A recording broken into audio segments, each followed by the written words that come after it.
Visakha fishing హార్బర్లో మత్స్యకారులు ఆందోళనకు దిగారు. మత్స్యకార భరోసా రాలేదని అధికారులను గంగపుత్రులు నిలదీశారు. ఫిషరీస్ జేడీని చుట్టుముట్టిన మత్స్యకారులు తక్షణమే వేట విరామ సాయం ఇవ్వాలని డిమాండ్ చేశారు.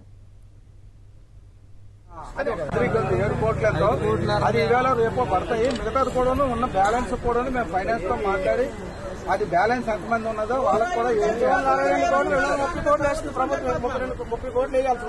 అది ఒక్క మన దగ్గర కాదండి.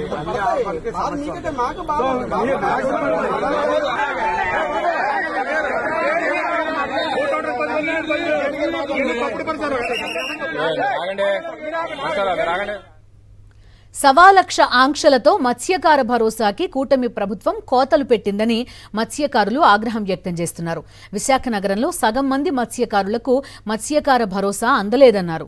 గత వైఎస్ఆర్సీపీ ప్రభుత్వ హయాంలో ఎలాంటి ఇబ్బందులు లేకుండా అందరికీ మత్స్యకార భరోసా అందిందన్నారు.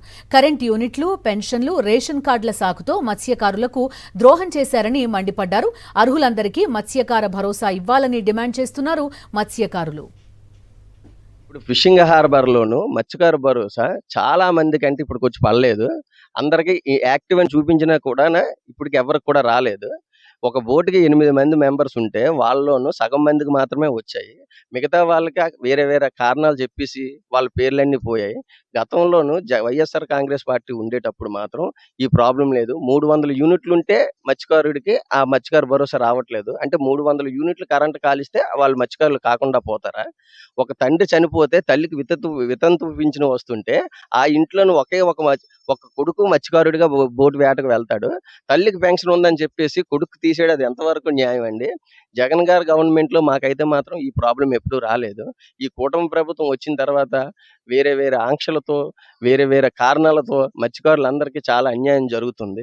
సంవత్సరంలో మాకు ఇన్ని సంవత్సరాలు మత్స్యకారుల భరోసా పెట్టారు, కానీ ఇప్పుడు కూడా మాకు భరోసా అనేది ఆగలేదు. ఎంత పడితే గవర్నమెంట్ వేసింది మాకు అందేది.